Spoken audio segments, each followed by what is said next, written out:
Bar കോഴ വിവാദത്തിൽ തിരുവഞ്ചൂർ രാധാകൃഷ്ണന്റെ മകന് നോട്ടീസ്. ക്രൈംബ്രാഞ്ചാണ് അർജുൻ രാധാകൃഷ്ണന് നോട്ടീസ് നൽകിയത്. ബാർ ഉടമകളുടെ വാട്സാപ്പ് ഗ്രൂപ്പ് അഡ്മിൻ അർജുൻ രാധാകൃഷ്ണനായിരുന്നു എന്ന് ക്രൈംബ്രാഞ്ച് ആരോപണം അർജുൻ നിഷേധിച്ചു. എന്തോ വാട്സാപ്പ് ഗ്രൂപ്പിൽ എൻ്റെ ഈ നമ്പർ എല്ലാവർക്കും ഈ നമ്പർ ആ വാട്സാപ്പ് ഗ്രൂപ്പിൽ ഉണ്ടോ ഇല്ലെന്ന് ഇവർ തെളിയിക്കട്ടെ. വാട്സാപ്പ് ഗ്രൂപ്പിലില്ല. ഒരു മെമ്പർ അല്ലാത്ത ഒരാൾ അതിൻ്റെ അകത്ത് വാട്സാപ്പ് ഗ്രൂപ്പിൽ ചേരാൻ പറ്റുമോ? ഞാൻ അങ്ങനെ മെമ്പറാണോ ഇല്ലയോ? അല്ല. ഞാൻ ഇവരുടെ എന്തെങ്കിലും മീറ്റിങ്ങിന് പോയിട്ടുണ്ടോ? ഇല്ല. അപ്പം ഇല്ലാത്തൊരു വിഷയത്തിൽ എന്നെ എന്തിനെ പിടിച്ചിടാമെന്ന് വേണ്ടി ശ്രമിക്കുന്നു. ഇതിൽ പണപ്പിരിവ് നടന്നിട്ടുണ്ടോ ഇല്ലയോ? 1/3 പൈസ തിരിച്ചു എന്ന് പറയുന്നു. 1/3 പൈസ തിരിച്ചെങ്കിൽ അതിൻ്റെ മണി ട്രെയിൽ കണ്ടുപിടിച്ചോ? ആ മണി ട്രെയിൽ അല്ലേ കണ്ടുപിടിക്കേണ്ടത്? അത് ഇനി ഗവൺമെന്റിലുള്ള ആർക്കെങ്കിലും കിട്ടിയിട്ടുണ്ടോ? അല്ല ഇപ്പൊ ഇവരുടെ പാർട്ടിയിലുള്ള ആർക്കെങ്കിലും കിട്ടിയിട്ടുണ്ടോ? അങ്ങനെ ഒരു കൈമാറ്റം നടന്നിട്ടുണ്ടോ?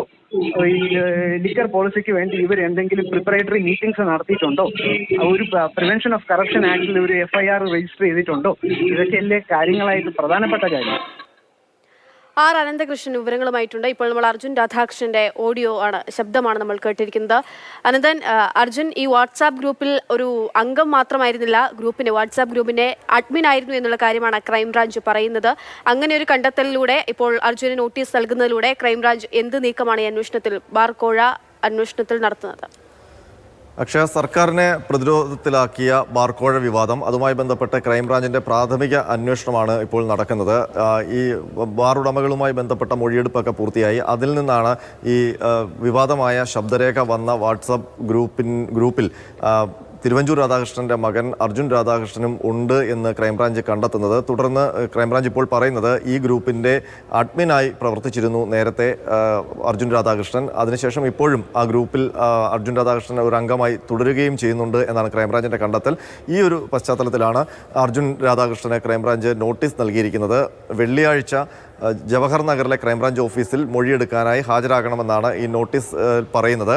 ഇന്നലെ നേരിട്ട് അർജുൻ രാധാകൃഷ്ണനെ നോട്ടീസ് നൽകാൻ വേണ്ടി ക്രൈംബ്രാഞ്ച് ഉദ്യോഗസ്ഥർ അദ്ദേഹത്തെ കണ്ടിരുന്നു. എന്നാൽ അർജുൻ രാധാകൃഷ്ണൻ ആ നോട്ടീസ് കൈപ്പറ്റാൻ തയ്യാറായില്ല. മാത്രമല്ല അദ്ദേഹം വിശദീകരിച്ചത് ഈ വിവാദവുമായി തനിക്ക് യാതൊരു ബന്ധവുമില്ല, ബാർ ഉടമകളുമായി ബന്ധമില്ല, പിന്നെ എങ്ങനെയാണ് ഈ നോട്ടീസ് കൈപ്പറ്റുന്നതെന്നാണ്.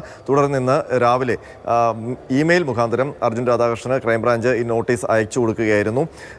അർജുൻ രാധാകൃഷ്ണന്റെ ഭാര്യാപിതാവിന് ബാറുണ്ട്. ആ ബാറിൻ്റെ ഭാഗമായി, അല്ലെങ്കിൽ അതിൻ്റെ നോക്കി നടത്തിപ്പ് അർജുൻ രാധാകൃഷ്ണനും ഉണ്ടായിരുന്നു എന്നാണ് ക്രൈംബ്രാഞ്ച് പറയുന്നത്. അതിൻ്റെ ഭാഗമായിട്ടാണ് ഈ ബാർ ഉടമകളുടെ വാട്സപ്പ് ഗ്രൂപ്പിലൊക്കെ അർജുൻ രാധാകൃഷ്ണനും ഭാഗമാക്കാവുന്നത് എന്നാണ് ക്രൈംബ്രാഞ്ച് പറയുന്നത്. ഏതായാലും ഈ ബാർ കോഴ വിവാദം ഇന്നലെ നിയമസഭയിലടക്കം പ്രതിപക്ഷം വലിയ ആയുധമായി സർക്കാരിനെതിരെ എടുത്ത് ഉയർത്തുന്നതിനിടെയാണ് പ്രതിപക്ഷത്തെ പ്രതിരോധത്തിലാക്കുന്ന രീതിയിലുള്ള ക്രൈംബ്രാഞ്ചിൻ്റെ പുതിയൊരു നീക്കം വന്നിരിക്കുന്നത്. ഏതായാലും തനിക്ക് ഇതിൽ പങ്കില്ല എന്ന് അർജുൻ രാധാകൃഷ്ണൻ വ്യക്തമാക്കി കഴിഞ്ഞു. ഇനി ക്രൈംബ്രാഞ്ച് എന്താണ് ഇതുകൊണ്ട് ഉദ്ദേശിക്കുന്നതെന്നുള്ളത് അടുത്ത ഈ മൊഴിയെടുപ്പിന് ശേഷം വ്യക്തമാകും.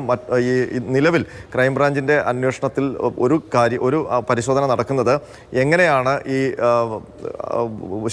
വിവാദ ശബ്ദരേഖ ഈ ബാറുടമകളുടെ വാട്സപ്പ് ഗ്രൂപ്പിൽ നിന്ന് പുറത്തു വന്നത്, അതിനു പിന്നിൽ എന്തെങ്കിലും ഗൂഢാലോചനയുണ്ടോ എന്നുള്ള കാര്യവും ക്രൈംബ്രാഞ്ച് പരിശോധിക്കുന്നുണ്ട്. അപ്പോൾ ആ അന്വേഷണത്തിന്റെ ഭാഗമായിട്ട് കൂടിയായിരിക്കണം ഇപ്പോൾ അർജുൻ രാധാകൃഷ്ണനെ വിളിച്ചു വരുത്തി മൊഴിയെടുക്കാൻ ശ്രമിക്കുന്നത്.